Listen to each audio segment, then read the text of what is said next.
In 2002, a DVD appeared in Swedish motorcycle shops with no studio, no distributor, and no name on the cover. Just a rider in black and 2 words, GhostRider. Within months, it had sold hundreds of thousands of copies worldwide. Within a year, bootleg copies were circulating on every continent. The man behind the helmet had no publicist, no budget, and no license plate. Just a turbocharged Suzuki, a mounted camera, and the kind of skill that makes your brain argue with your eyes. Nobody caught him. Nobody ever will. And the story of how it all started is wilder than the rides themselves. Number 1. The man behind the black helmet. GhostRider motorcycle legend Patrik Furstenhoff. The man who built one of the most recognizable personas in motorcycle history without ever officially admitting he was the one wearing the helmet. Born in Sweden in 1968, Furstenhoff wasn't a YouTube stuntman chasing views. He was a professional racer, a skilled mechanic, and a man who had already set a Guinness World Record before most people had ever heard the name GhostRider. In April 1999, 3 years before the first film, he piloted a turbocharged Honda CBR 1100XX Super Blackbird to 307.86 kilometers per hour on one wheel at Bruntingthorpe Proving Ground in England. 191 miles per hour on the back wheel. Verified, documented, still standing in the Guinness records today. That's who was behind the helmet, not a kid with a death wish. A professional with 40 years of seat time and the mechanical knowledge to build the machines he rode. Here's the truth. The genius of the GhostRider persona wasn't the speed. It was the anonymity. Black leathers, black helmet, black visor, no license plate, no face. Just a silhouette doing things that didn't look physically possible and disappearing before anyone could ask questions. Swedish law required authorities to catch the offender in the act to prosecute. No face, no plate, no conviction. Furstenhoff understood that before he ever mounted a camera to a fuel tank. The Swedish Wheelie team had been pushing machines to their limits since the late 1990s. Furstenhoff was their best, not the loudest, not the most reckless, the most precise. There's a difference, and that difference is why he's still alive to talk about it while others aren't. The real identity of GhostRider wasn't a secret, it was a legal technicality. Motorcycle News ran his full name. His social media eventually confirmed it. The Swedish authorities knew. Everyone knew. They just couldn't do a thing about it. That's not luck. That's architecture. He didn't stumble into the legend. He engineered it. Number 2. Sweden's 90s street scene. Built a monster. Sweden's underground motorcycle street racing scene in the 1990s. The cultural pressure cooker that made GhostRider not just possible, but inevitable. Most people picture Sweden and think clean streets, sensible cars, and law-abiding citizens who recycle religiously. That's the postcard. The reality, at least in Stockholm in the 1990s, was something considerably different. The city had a hardcore underground of riders and drivers who treated the highway system as a proving ground, not weekend warriors. Serious people with serious machines and a serious disregard for posted limits. The culture was built on skill, not ego.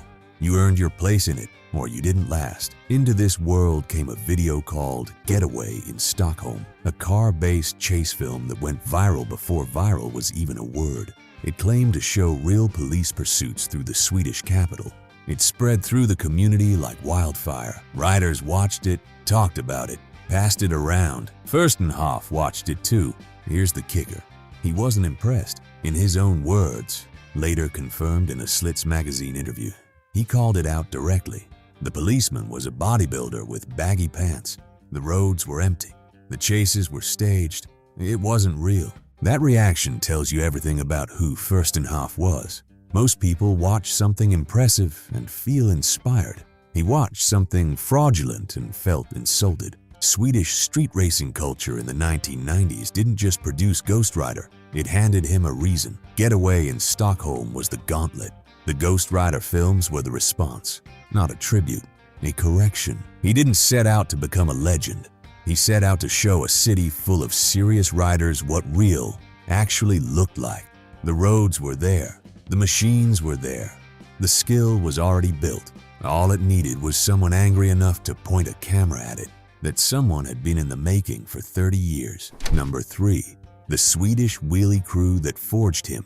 The Swedish Wheelie team, the elite riding group that turned Patrik Furstenhoff from a talented mechanic into the most technically complete street rider on the planet. You don't develop the kind of skill GhostRider displayed on those Stockholm highways by riding on weekends. You develop it by surrounding yourself with people who are better than you, pushing machines past their limits in controlled environments, and treating motorcycle technique the way a surgeon treats a scalpel, with precision, repetition, and zero tolerance for sloppiness. That's what the Swedish Wheelie team was. Founded in the late 1990s, the SWT was not a casual riding club. These were professional stunt riders, mechanics who understood their machines down to the molecular level, riders who could hold a wheelie at speeds most people couldn't manage on two wheels. They competed internationally, set records, and pushed the boundaries of what a motorcycle could be made to do in skilled hands. Furstenhoff joined in 1999. The same year, he set his first Guinness World Record. That's not coincidence. That's environment producing outcome. Here's the ugly part. Most people skip over when they talk about GhostRider. The runs look insane because they were insane, but they weren't random. Every machine was built and tested by people who understood exactly what they were doing. Every run was executed by a rider who had logged thousands of hours developing the reflexes those situations demanded. Swedish Wheelie team training forged the technical foundation that made the GhostRider films possible. Without it, the first Uppsala run ends in a crash, not a legend. One of their own, Joachim Karlsson, known as Iceman, died at the Isle of Man TT in May 2005, not on a public road, not evading police. On a closed circuit, doing what riders do. The road collects eventually, from everyone. Furstenhoff knew that. He rode anyway. That's not recklessness. That's a choice made with full information. Number 4. One camera, one Suzuki, one film that lit the fuse. 2002, GhostRider. The Final Ride 2002, the independently produced motorcycle film that launched a global cult following from a single highway run through rush hour traffic. Summer 2002, Stockholm.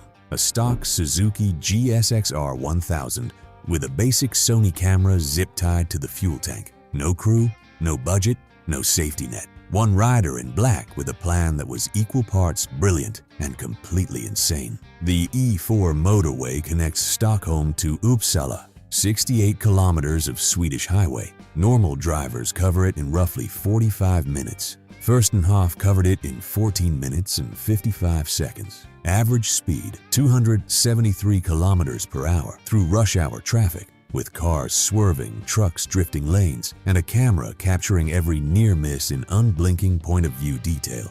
He called it GhostRider, the final ride. The name implied it would be his only film. He was wrong about that, right about everything else. Here's the truth. Nobody had seen anything like it. Not because fast riding was new, because the perspective was new. You weren't watching someone go fast. You were sitting on the tank watching the world compress at 170 miles per hour, with nothing between you and the windshield of the truck that just changed lanes. It was visceral in a way no motorcycle film had ever managed before. The footage spread immediately, hand to hand, DVD to DVD, then online when the internet caught up to the content. The Uppsala run didn't just launch the GhostRider franchise. It invented the template for every POV motorcycle video that came after it, every helmet camera, every onboard run, every first-person riding video on YouTube today traces its DNA back to that Sony camera on that fuel tank on that summer morning, 2002. One run, 14 minutes and 55 seconds. The fuse was lit, and nobody, not the police, not the courts, not common sense, could put it out. Number 5. The machines that made the myth. GSXR 1000 to 499 horsepower turbo Hayabusa GhostRider motorcycle builds. The engineering behind the machines that made the runs possible, and the specifications that still read like fiction 20 years later. Two bikes, two completely different purposes. Both built to a standard that separated Furstenhoff from every other street racer who ever pointed a camera at a highway. For the street runs, the traffic weaving, the police chases, the urban chaos, The weapon of choice was the Suzuki GSXR 1000, light, precise, narrow enough to split lanes at speeds that shouldn't be survivable. Later versions carried a turbocharger pushing over 280 horsepower. These weren't showroom bikes dressed up for YouTube. They were surgical instruments, built to vanish, but for pure speed, for the records, for the runs that defied belief even on closed roads. That required something else entirely. The Suzuki Hayabusa, first generation. Built by Swedish tuner MC Express, the first version produced 417 brake horsepower. Furstenhoff looked at that number and wanted more. Here's the kicker. The second build was a Street Fighter conversion running 1.2 bar of boost on 98 octane pump fuel. It developed 499 horsepower at the crank, 439 horsepower at the rear wheel. When asked if they'd pushed it further, Furstenhoff answered without blinking, "We've had it up to 500, but at that figure, the cooling can't cope." Read that again. The limiting factor wasn't the engine, it was the cooling system. The specification list reads like a fantasy parts catalog. J-turbo pistons, Yoshimura cams, 8 fuel injectors, Öhlins suspension front and rear, 6-piston ISR brakes, PVM wheels. The GhostRider Hayabusa turbo build wasn't a motorcycle. It was a missile with handlebars built by a mechanic who knew exactly what he was doing and exactly how far he could push it. Most bikes are built to a budget. This one was built to a limit. The limit was physics, not horsepower. Number 6. The POV setup that invented a genre. GhostRider POV motorcycle camera setup, the low-budget filming technique that accidentally created the template every action sports video channel on the internet still uses today. Start with what it wasn't. It wasn't a production crew. It wasn't a drone. It wasn't a Hollywood budget with camera cars and follow vehicles and a director calling shots from a monitor. It was a Sony camera, bolted to a fuel tank, pointed forward, rolling. That's it. The simplicity was the genius, because when you mount a camera at handlebar height and point it down a Swedish motorway at 270 kilometers per hour, you don't need cinematography. The road does the work. The compression of distance, the closing speed of traffic, the peripheral blur of lane markings, all of it combines into something the human eye doesn't normally process, something that makes the brain simultaneously want to look away and lean closer. Additional cameras were mounted at different angles across the films, rear-facing, side-mounted chase vehicle footage from crew positioned on highway overpasses. But the fuel tank shot was always the signature, the one that put you on the bike whether you wanted to be there or not. Here's the ugly part. Nobody in the content creation industry wants to admit GoPro built $1 billion company on a concept that a Swedish mechanic proved worked in 2002 with consumer-grade equipment and zip ties. The GhostRider first-person motorcycle filming format predated the action camera industry by nearly a decade, and every rider who's ever strapped a camera to their helmet owes something to that original Uppsala Run footage. YouTube didn't exist when the first film dropped. By the time it did, the format was already proven. The platform just gave it scale. One camera, one angle, one idea. 20 years later, the whole internet is still copying it. Number 7. Why the police never caught him, and how Swedish law made it impossible. GhostRider police chases Sweden, the legal loophole that turned every pursuit into a guaranteed escape and made the Swedish authorities look like they were chasing a ghost by design. The chases were real, documented on camera. Multiple police cars, vans, helicopters, all of it captured from the same fuel tank mount that filmed everything else. One pursuit involved 6 police cars, 2 vans, and a helicopter, all outrun, all on film. The footage exists, the offenses exist, the convictions do not.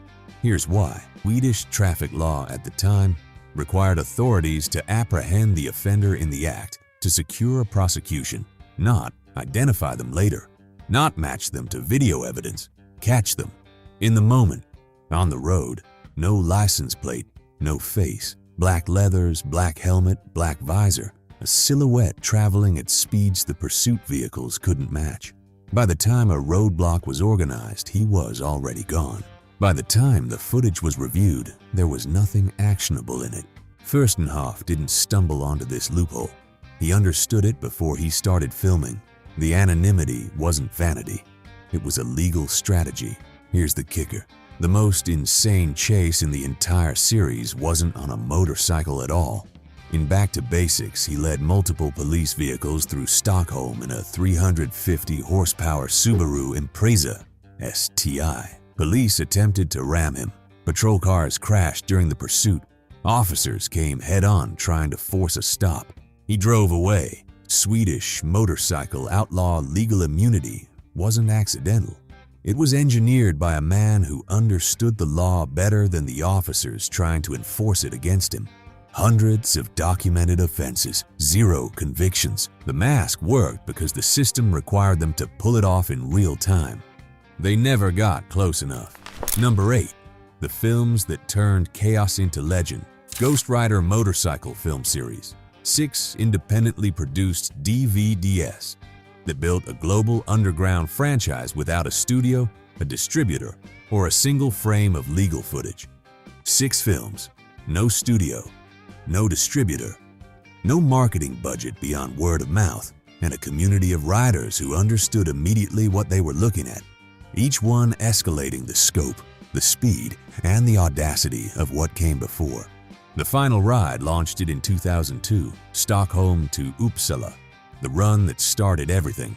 Goes Wild followed in 2003, more intense chases through Stockholm, more documented insanity, the format proven and the audience already hungry for more. Goes Crazy in Europe in 2004 was the expansion.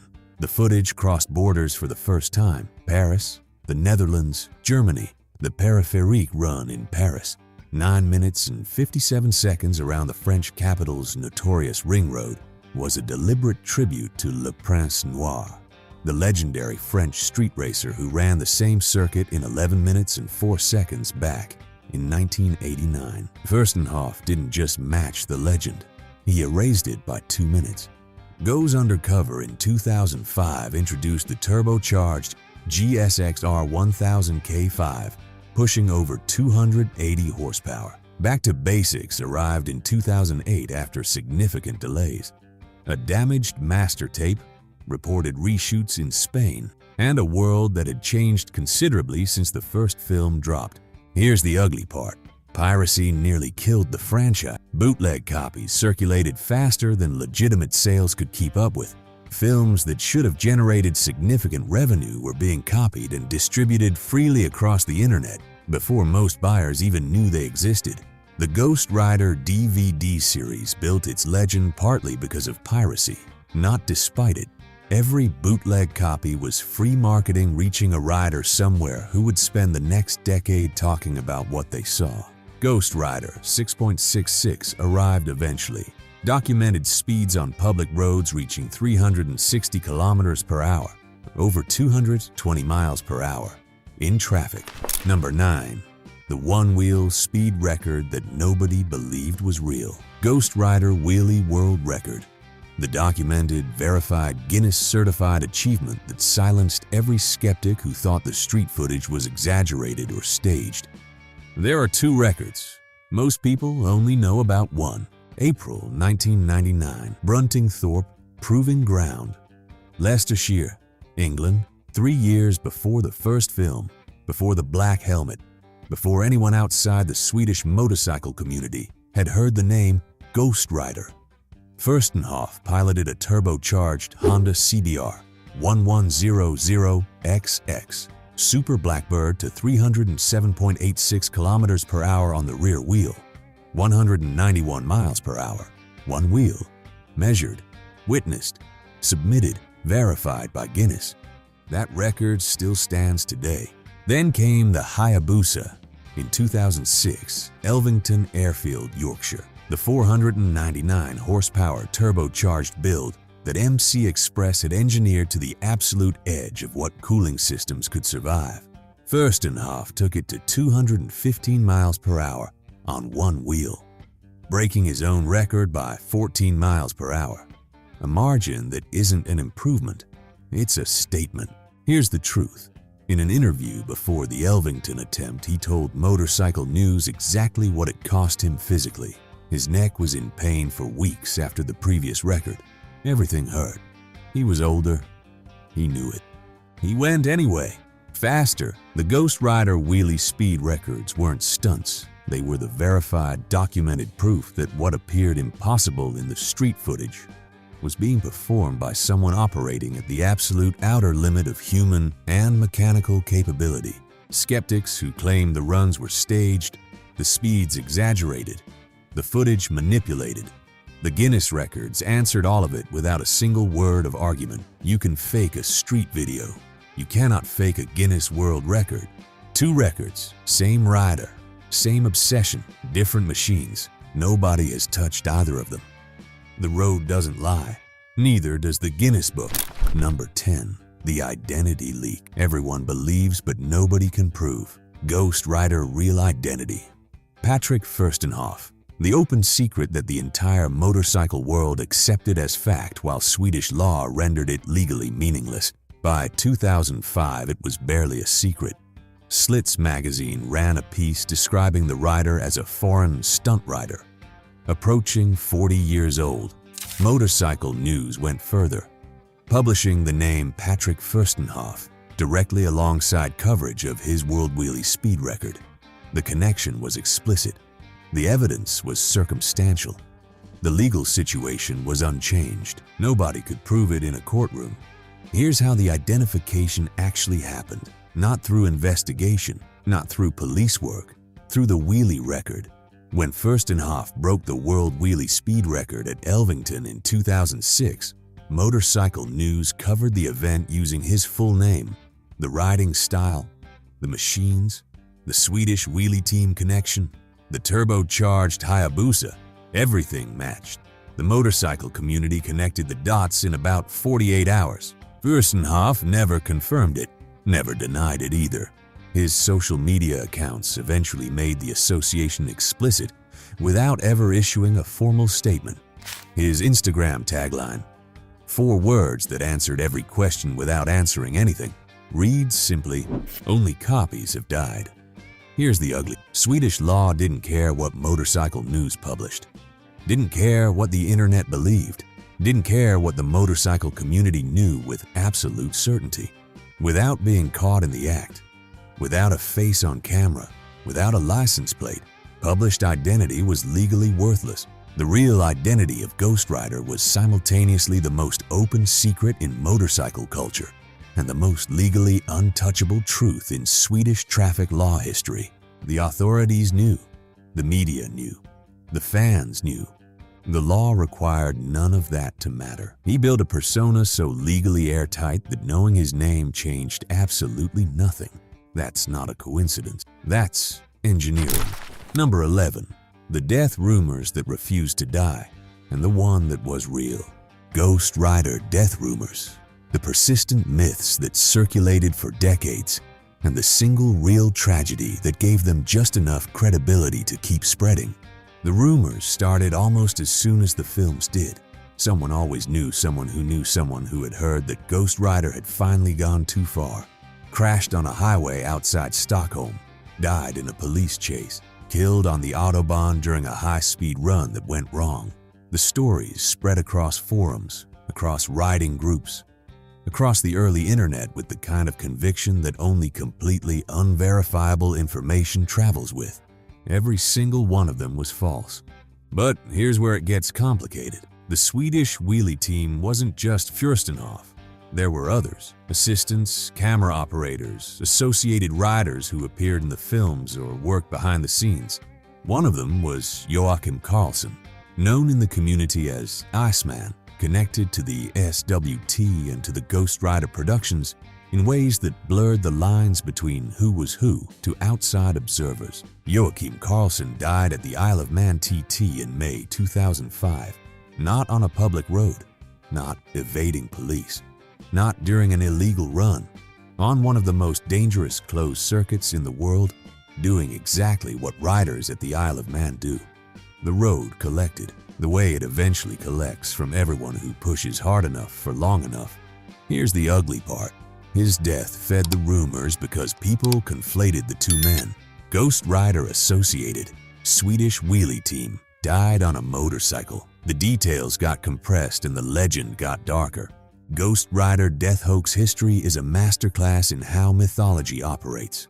One real tragedy, filtered through a community that desperately wanted the legend to be immortal, produced a rumor that 20 years of evidence hasn't fully killed. Furstenhoff is alive, approaching 60, still riding. Iceman was real. The loss was real. The rest was story. Number 12. How Bootleg DVDs built a global underground cult. GhostRider Bootleg DVD Underground Distribution, the pre-internet piracy network that turned a Swedish motorcycle film into a worldwide cult phenomenon before YouTube existed. Understand the timeline.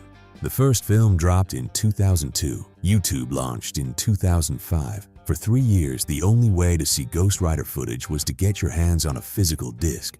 And the only way most people outside Sweden got their hands on one was through a chain of copying, trading, and passing around. That had nothing to do with legitimate sales. Someone bought a copy in Stockholm, made 10 copies, gave them to riding friends. Those friends made copies, sent them to riders in Germany, in the UK, in Australia, in the United States. Each copy slightly degraded from the last. Each one watched in someone's garage or living room by a group of riders who had never seen anything remotely like it.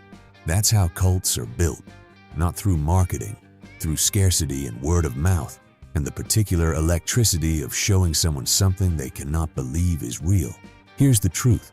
The piracy nearly bankrupted the legitimate operation. Films that should have generated serious revenue were being distributed freely across every continent. Furstenhoff has spoken about the financial damage directly. The irony is total. The bootlegs that cost him money were simultaneously building the audience that made the legitimate releases viable. Every copied disc was a recruiter. Every recruiter brought in 3 more riders who eventually bought something official. The GhostRider global cult following was built on bootleg DVDs, the same way punk rock was built on cassette tapes. The format that was supposed to kill it became the engine that spread it. By the time YouTube gave everyone instant access, the legend was already 20 years old in riding culture. The platform didn't create the audience. It just finally gave the audience somewhere to point everyone else. Number 13. How the law boxed itself out. Swedish traffic law motorcycle prosecution, the legal framework that made GhostRider untouchable, and the authorities who spent a decade trying to prosecute a case the system wouldn't allow them to win. Most countries operate on a simple principle: commit a crime on camera, get identified, get prosecuted. The evidence speaks. The courts decide. Case closed. Sweden didn't work that way. Not for traffic violations. Not then. The requirement was physical apprehension in the act, not identification, not video evidence, not witness testimony after the fact. You had to catch the offender on the road in the moment, committing the offense. Everything else, regardless of how clear, how documented, how undeniable, was legally insufficient. Furstenhoff understood this before frame 1 of the first film was ever shot. The entire operational structure of the GhostRider films was built around it. No license plate eliminated the most basic identification tool.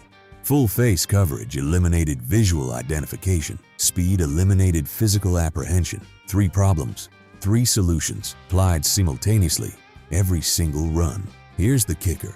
As his identity became publicly known, as motorcycle news published his name, as his social media made the connection explicit, as the entire motorcycle world accepted the open secret as established fact, the legal situation remained completely unchanged. Knowing who he was and being able to prosecute who he was were 2 entirely different things under Swedish law. The authorities tried roadblocks, helicopters, multi-vehicle pursuits, head-on interception attempts documented on his own camera, an officer physically attempting to pull him off a motorcycle mid-wheelie. All of it failed, all of it captured, all of it filed away without producing a single conviction. The GhostRider legal immunity wasn't a flaw in the Swedish justice system. It was the system working exactly as designed, applied by someone who had read the fine print more carefully than the people paid to enforce it. Hundreds of offenses, 0 convictions. The law boxed itself out. He just made sure he was standing outside the box when it happened. Number 14. He gave away the 499 horsepower Hayabusa and then came back anyway. GhostRider Hayabusa giveaway and comeback. The moment everyone thought the legend was over, and the rider who proved them wrong 20 years later on the same road. In 2012, without announcement, without ceremony, without the kind of retirement statement that legends usually issue when they're stepping back, Furstenhoff put the 499 horsepower turbocharged Hayabusa into a website lottery, the machine that had defined the most extreme chapters of the GhostRider story. The bike that held a Guinness World Record, gone to a random fan. Just like that, the motorcycle community interpreted it the only way it could. It was over. The death rumors intensified. Forum threads declared the end of an era. Riders who had grown up watching the films wrote eulogies for a legend they assumed had finally decided the odds had run long enough. He had young sons. He had said publicly he wanted to stop. The Hayabusa going to a stranger felt like punctuation at the end of a very long sentence. Here's the truth. It wasn't punctuation. It was a comma. October 2022, 20 years after the original Uppsala run, Furstenhoff returned to the E4 motorway. Same road, same black gear, same commitment, different decade. He filmed Uppsala Run 2022 in 4K, the same 68 kilometers, the same Stockholm to Uppsala corridor, still averaging over 250 kilometers per hour. Not as fast as 2002, he was pushing 60. The traffic was heavier, the stakes were different. He went anyway. GhostRiders 2022. Comeback wasn't a victory lap. It was a statement that the legend doesn't retire on anyone else's timeline. The man who built the myth by refusing to be caught spent 20 years proving he couldn't be stopped either. He gave away the missile, kept the obsession. Some riders age out, some just get quieter about it. Furstenhoff got a 4K camera. Number 15, what GhostRider left behind and why nobody's replaced him. GhostRider motorcycle cultural legacy, permanent mark left on riding culture, online video, and the mythology of the outlaw rider by one Swedish mechanic with a camera and a turbocharged Suzuki. 20 years of internet, millions of motorcycle channels, GoPros on every helmet, drones above every canyon run, algorithms serving riding content to anyone who watched a single video. The infrastructure for creating the next GhostRider has never been more accessible. Nobody has replaced him, not even close. Here's why. It wasn't the speed. Speed is replicable. Machines are faster now. Roads haven't changed. Someone with the right bike and the wrong judgment can hit 300 kilometers per hour on a public highway today. People do. Most of them don't survive long enough to build a following. It wasn't the camera work. Every rider has a camera now. The footage exists in quantities that would have seemed impossible in 2002. None of it carries the same weight. It was the combination. Professional skill built over decades, mechanical knowledge deep enough to engineer the machines personally, legal understanding precise enough to operate in the gap between what was documented and what was prosecutable. A persona constructed with enough deliberate ambiguity to become mythological, and the discipline to execute all of it consistently across a decade of films without one mistake that ended everything. Here's the ugly part. The riders who try to replicate it without that foundation don't become legends. They become statistics. The road doesn't grade on intention. GhostRider's motorcycle legacy isn't really about speed or stunts or outlaw culture. It's about what happens when genuine mastery meets genuine obsession, and the result gets documented before the world had a framework to contain it. He arrived before the algorithm, before the influencer, before the content strategy. Just a rider, a camera, a highway, and the kind of skill that makes your brain argue with your eyes. Nobody's replaced him because nobody's built what he built to do it with. The roads still have their ghosts. This one just never got caught. GhostRider motorcycle legend. One man, One camera, one decade of footage that rewrote what riding culture thought was possible. No studio, no license plate, no conviction. Just skill built over a lifetime and the discipline to never make the mistake that ended it. He's still out there, still riding, still unnamed in every courtroom that ever tried. Subscribe to Old Man's Ride. New videos every week on the riders, the machines, and the stories the mainstream never tells right. The legend doesn't retire, neither does this channel.